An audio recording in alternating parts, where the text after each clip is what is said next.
और पहले तो अगर आप एक जो नंबर्स ये बार आए हैं थोड़े वीक साइड पे आए हैं, क्या रीजंस रहे हैं major?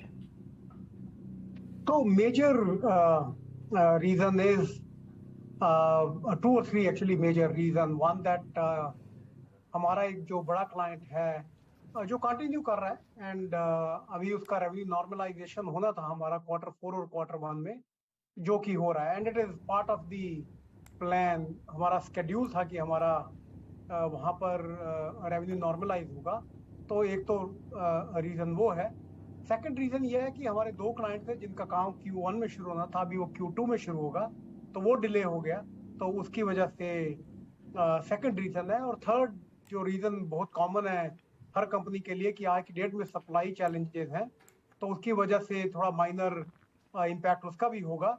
But primarily the two reasons that I talked first and second are the key reasons जिसकी वजह से रेवेन्यू Q1 का अभी लो है। हम्म। तो सर ये क्या वन ऑफ द रीज़न है कि वन ऑफ द सिचुएशन है जहाँ जो प्रोजेक्ट्स है वो किक ऑफ होने में टाइम लगा है और आगे जाके भी ये सिनारियो देख सकते हैं कि अभी एक स्मूदनिंग आउट आप देख रहे हैं? अभी तो वन ऑफ सिनेरियो है, हमारा कोई और कस्टमर ने ऐसा नहीं किया है। It is by chance that कि अभी ये हुआ क्योंकि एक कस्टमर जो है उसने एक एक्विजिशन किया, तो उन्होंने अपना काम रीप्रियोरिटाइज कर दिया। जबकि दूसरा कस्टमर जो है वो अभी उनके साइड पे भी सप्लाई इशू थे in terms of talent, and उनको एक या दो लीडर जो हायर करने थे टुक मोर टाइम, तो उनका भी Q2 से शुरू होगा। तो it is a one of issue, it is not that कि हर क्लाइंट ऐसा स्लो डाउन कर रहा है। जी। तो ये जो डिले हुआ है उसका असर रेवेन्यू पे कितना पड़ा है, और आगे जाके आप कैसे देख रहे हैं, क्योंकि रेवेन्यू बेटर ऑफ हो सकेंगे आगे जाके कैसे देख रहे हैं रेवेन्यू का पोजीशन आप? तो जो जो डिले हुआ उसका रेवेन्यू अप्रॉक्सीमेटली डेढ़ डेढ़ मिलियन $2 मिलियन के आसपास होगा। ऐसे ही अबाउट 2 मिलियन के आसपास रेवेन्यू नॉर्मलाइजेशन है जो हमारा था, जो ऑलरेडी ड्यू था। तो that is the impact that we have seen. हम्म। आगे अभी जो मुझे लगता है ऐसा कोई डिस्कशन नहीं हो रहा जहां पर क्लाइंट कह रहा है कि प्रोजेक्ट को स्लो डाउन कर दो या बंद कर दो। ऐसा मुझे कहीं नहीं लग रहा। डिस्कशन बहुत ज्यादा है आज की डेट में रिसेशन की, स्पेशली यूएस में और यूरोप में बाकी चैलेंजेस हैं, आप जानते ही हैं। तो ये डिस्कशन काफी है आज की डेट में। बट अभी ऐसा नहीं है कि क्लाइंट्स अपना काम रोक रहे हैं या बंद कर रहे हैं, ऐसा नहीं हो रहा है। अभी तक लोग कह रहे हैं कि Q3 के अंदर जो है व्हेन नया बजट बनेगा यूएस के क्लाइंट्स का, क्योंकि वो Q4 होगा उनके लिए, उस समय पे पता लगेगा कि उसका क्या इम्पैक्ट है। हम्म। साथ में अभी कुछ आप रेवेन्यू गाइडेंस देना चाहेंगे, जैसे कि भी आप सिनारियो बिल्डअप होता देख रहे हैं, क्योंकि लास्ट टाइम आपने जो गाइडेंस दिया था FY23 के, वो बेटर देन FY22 होगा ऐसे कहा था, 15.8% था। तो अभी कुछ चेंजेस आप देना चाहेंगे? तो हम रेवेन्यू गाइडेंस कभी नहीं देते बिरला सॉफ्ट में, बिकॉज हमारा पॉलिसी है कि हम रेवेन्यू गाइडेंस नहीं देते। बट हाँ, जो हमें दिखाई दे रहा था कि ये वाला साल पिछले वाले साल से बेटर होगा या नहीं, तो बेटर लग रहा था।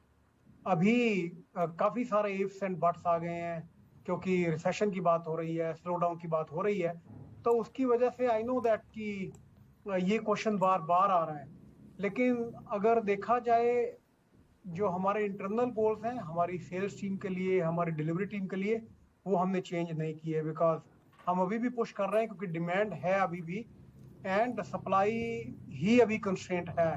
तो अभी हम चेंज नहीं कर रहे। But as I said, Q3 के अंदर then at that point of time, जब बजट बनेंगे हमारे क्लाइंट्स के, at that point of time we will have better information to react. Hmm. But अभी हम कुछ नहीं चेंज कर रहे। हम्म।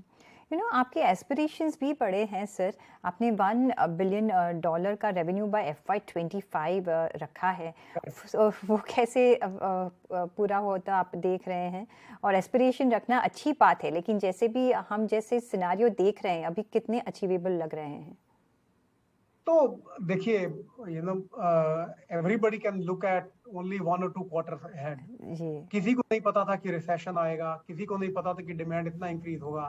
मुझे लगता है कि रिसेशन के बाद, अगर रिसेशन होता है या स्लो डाउन होता है, तो आप कोई भी रिसेशन या स्लो डाउन उठा के देखिए, जब जब जब वर्ल्ड ओवर बाहर निकल रहे होते हैं रिसेशन से, तो डिमांड फिर से काफी बढ़ती है।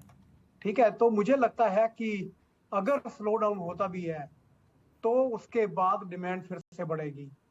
फिर इस बार जो डिजिटलाइजेशन है, वो डिजिटलाइजेशन जो है वो मैटर ऑफ सर्वाइवल है, एंड ये बाकी रिसेशन से और स्लो डाउन से बहुत अलग है। पहले जब स्लो डाउन होता था तो इतना शिफ्ट नहीं था टेक्नोलॉजी अडॉप्शन पे। अभी टेक्नोलॉजी अडॉप्शन पे शिफ्ट इसलिए है क्योंकि आपके बिजनेस मॉडल चेंज हो रहे हैं, और आप बिजनेस मॉडल को आप ये नहीं कह सकते अच्छा मैं अभी नहीं करूंगा, 3 साल में करूंगा, क्योंकि अगर आप उसको छोड़ देते हैं तो आपका survival could also be in question. तो उसको देखते हुए मुझे लगता है कि स्लो डाउन टेक्नोलॉजी इंडस्ट्री के लिए, आईटी इंडस्ट्री के लिए शायद उतना नहीं हो जितना हम एंटीसिपेट कर रहे हैं आज की डेट में, and that could be a good news.